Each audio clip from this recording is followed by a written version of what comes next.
Good morning to everybody. We appreciate your being here. Appreciate your coming out here and covering us in this difficult time. We're going to have this is a press briefing this morning. We start at 10 a.m., so we're starting now, and we're going to have two more today. We'll have one at 2 and one at 6.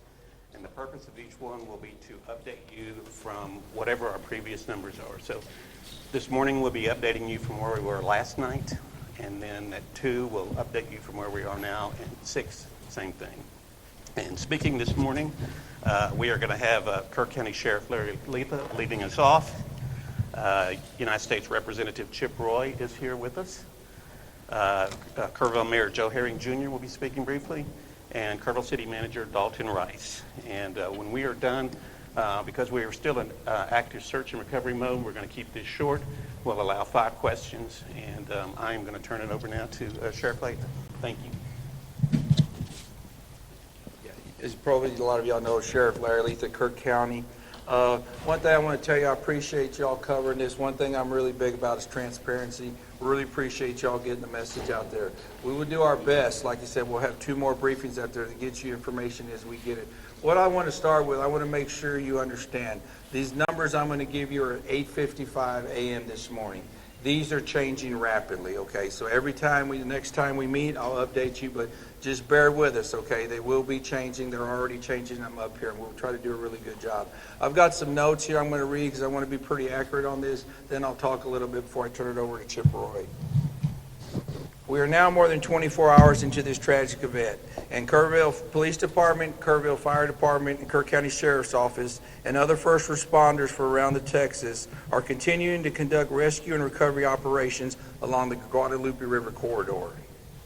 So far, we've evacuated over 850 uninjured people, 8 injured people, and have recovered 27 deceased fatalities at this time. Of these 27, 18 are adults, 9 are children. Of that, 6 of the adults are unidentified, and 1 of the children are unidentified at this time. That's at 8:55 this morning.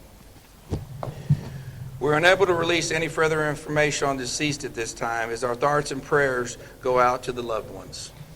We are working hard to locate anyone who is still missing and to ensure they are safe. There are 2 ways that you can report the missing people. This is something I would really like y'all to spend some time getting out. One of the ways is via phone. We have a call center set up to accept information and share that information along our relief and incident commanders. That number is 830-285-1111. I'll repeat, 830-285-1111. It's 258. Correction. 258. Sorry about that. I'm going to repeat it one more time.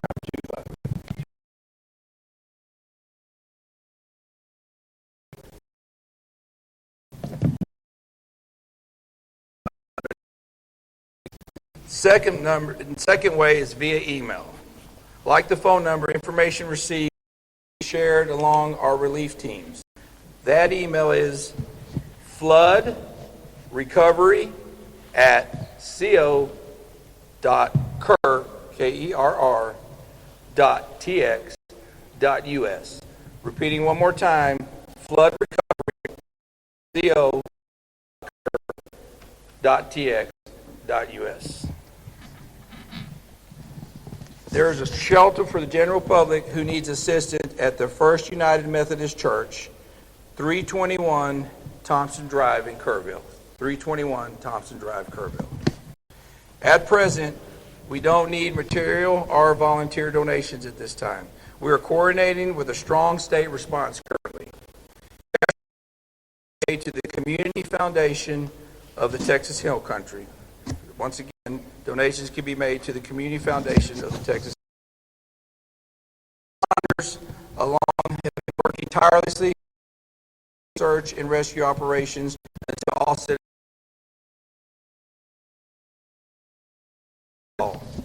This community is strong and will continue to pull together during the humbled by the outpouring of support. We are very appreciative of everyone that's stepped up to help us. One thing I want to tell you and assure y'all is that we will not stop till every single person is found. We've got all the resources we need. We're here for the long haul, As I said, numbers will be changing rapidly, but like I said, we will not stop to everybody. I've been asked how long will this take? I can't tell you how long it's going to take. It's going to take a while. Appreciate y'all. Like I said, getting the word out. Like I said, after the question, I'm going to introduce you to United States Representative Chip Roy. He's going to say a few words. Thank you, Sheriff. I'll be brief. I'm here to show support for the community. My family comes here to Kerrville for 4th of July virtually every year. Come here for Robert Earl shows, and we were planning to be here for the show with Robert Earl and Beckman. These are the events that we're dealing with today, and trying to explain to a world that's watching this and asking questions what a flash flood looks like, where you have a 26 to 30 foot rise in the water in a matter of an hour, 4 to 6 a.m. on a holiday, and the people that are having to respond to that. I just got everybody to pause, take a breath for the recriminations and the Monday morning quarterbacking, because there's so many great people in this community that are responding and moving quickly. Lives lost, saving people, like camp directors, and I'm going to let other people name names and stuff. That's not my job here, but we know the stories of people that have been heroic in trying to make sure that the lives lost was at a minimum, and trying to recover individuals. I got a call and an update this morning. My kid's school, there was one of their schoolmates was missing, and was one of the kids. She was on a mattress for 2-3 hours in the middle of the night, and she's united with her mom, and that's wonderful. And those are the kind of blessings that we should be celebrating, while we're also mourning the loss of life as we identify those that didn't make it and are now home with their Lord. So I just want to appreciate the first responders, the coordinated effort from the state, local, and federal partnerships. Yesterday I was on the phone with the president, with the secretary.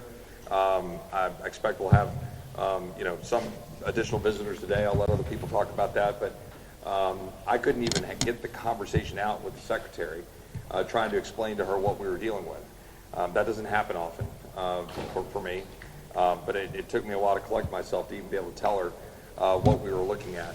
And they've been fantastic, made available immediately at the request. I talked to NIM about the need for help with the Army Corps, talked to the Secretary and their team, and they're immediate. It's been an extraordinary partnership. I think there's been 1,000 or so boots on the ground combined between state, local, and federal. I'll let them say the numbers, but obviously hundreds of people that have been rescued, 160 plus air rescues. I think that number's going up. Airlifting and taking in resources to some of these camps that were isolated.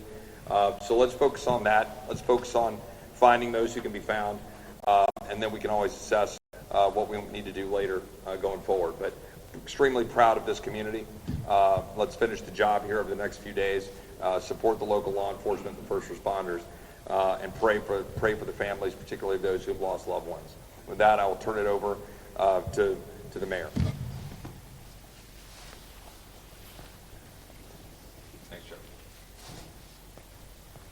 I'm Mayor Joe Herring Jr., Mayor of Kerrville, Texas. I'm glad you're here, and I have a few comments to make. People need to know today will be a hard day. It will be a hard day. This is the message I want to share. The city of Kerrville is thankful. We have help from our city crews, from county personnel, from state agencies, and federal resources, including the Coast Guard. I have been asked how people can help. The sheriff has mentioned that a fund has been set up by the Community Foundation of the Texas Hill Country. Information about this can be found on the city's Facebook page. In fact, if you want to know how to help, I know from my phone, from my texts, from my emails, thousands of people across our state and the world want to know how they can help. The easiest way to get information about that is to follow the City of Kerrville Facebook page. City of Kerrville, City Hall Facebook page. They have done an admirable job of making sure all resources and all information is available, not only to the citizens of Kerrville, but to the citizens of the world. I'm thankful you're here. Today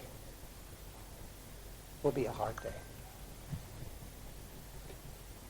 Please pray for our community. Thank you.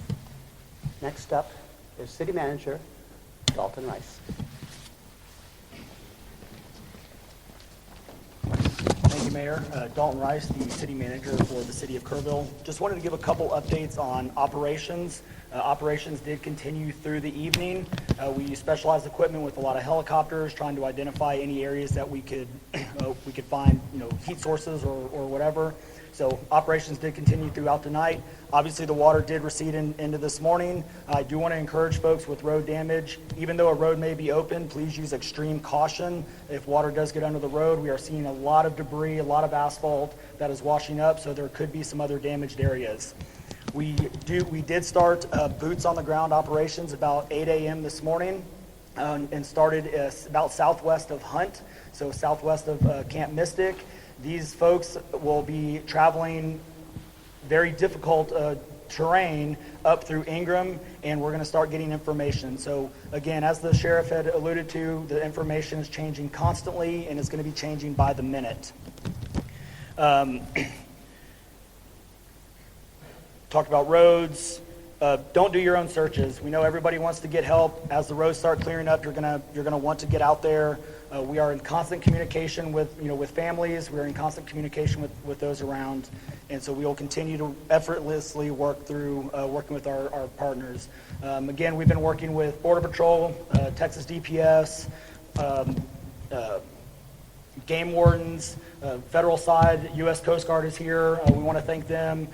Air assets. Again, we have hundreds of state and federal and local resources out here supporting this community.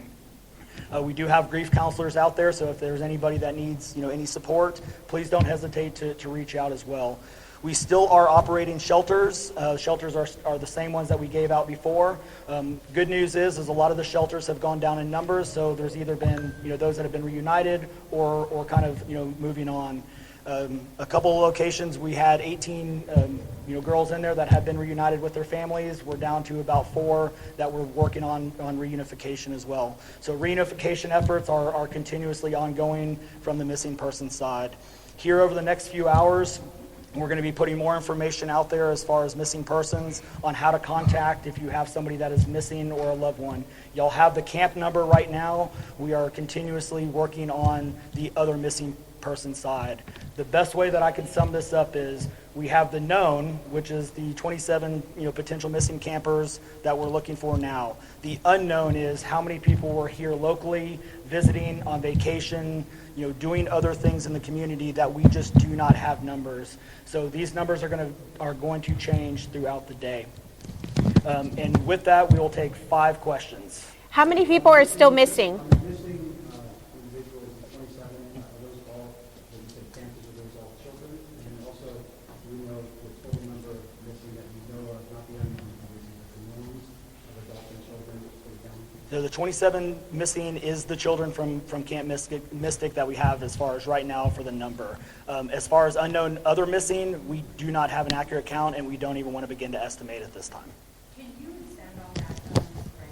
A lot of people in the community, business owners who are living along the river have said they are very concerned the number will go up of missing, and they want to know more about how you guys are looking for them, what the efforts are, maybe even some of the challenges. Can you speak to that? Yeah, absolutely. So like I alluded to with the operations piece, we have basically a team of about 34 folks from Texas Task Force 1, DPS, game wardens, and Border Patrol that are boots on the ground on each side of the river, starting in Hunt, and they're starting to make their way up. Across this entire area, it's probably about a 17-kilometer stretch. They are going to be in very debris terrain, very difficult, challenging contours along the riverbanks. So it is a very harsh environment. We are doing what's called a primary search, which is basically a very quick search, but when I say quick, that is up, down, sideways. They're turning over as many rocks as they can, culverts, up in trees. They are looking at every possible location, and then we'll start going into a layered approach, or what we also have from the locals, which has been a really great resource. In the floods that we have, there are known collection points where debris tends to collect along the riverbank. We do have intel on what sites and locations those are, so we can also put additional resources into those collection sites and start getting a more focused approach on that. We've seen a lot of tragic flooding. We've seen a lot of tragic flooding in central Texas over the past few weeks. There are so many people, I know this is so early, but there are so many people already asking, what can be done to stop the loss of life? We saw 13 in San Antonio. We have seen an unknown number, but at least 27 here. They're scared. Yeah, it's a great question, and I think that's a question that we definitely need to answer at some point in time. Right now, our focus is on the search and rescue efforts, making sure that we get these families out, get some closure, where we can. And so I think that is a great question that we need to ask ourselves, but right now we want to focus on search and rescue Are there operations. still rescue efforts going on right now? Yes, we are. We have been in continuous search and rescue operations. Again, this river, even though it started in West Kerr, this goes all the way down through East Kerr County and is continuing on, to the southeast. So yes, search and rescue operations are continuously ongoing, and we'll continue to update on that. So where One more question. where are you finding these folks right now, the active rescues this morning? Are they stuck in an island of land? Where are they? Typically rescues, if we do find them, they're going to be in trees or we find them, either on high ground. Again, most of the rescues that we are having at this point in time are other camps. So we have a lot of camps and they are all accounted for, but they are isolated because of road damage. So we know where they're at, we're getting them food, water, resources, and now it's a matter of just getting them safely across, low water crossings or other areas to other shelters. There's so much So confusion though about these kids. We know that there's missing kids, there's pictures and there's names and all this stuff. Are you going to give a list of the names of the kids? absolutely not. We are not going to give a list of the names. We want to protect, those families and their information. The other thing I want to point out, and thank you for bringing that up, these families are getting bombarded with spam calls and spam information. So we want to keep the kids' information and these families' names out of any public, light, to give them the opportunity to grieve and to make sure that we give them the best possible resources that we can and get them reconnected as soon as possible. So some of them are, and some of those have been a great help as well. So yes, it is a double-edged sword, but we need to work through it. So our next one will be at 2 o'clock, and we'll give updates then. Thank you.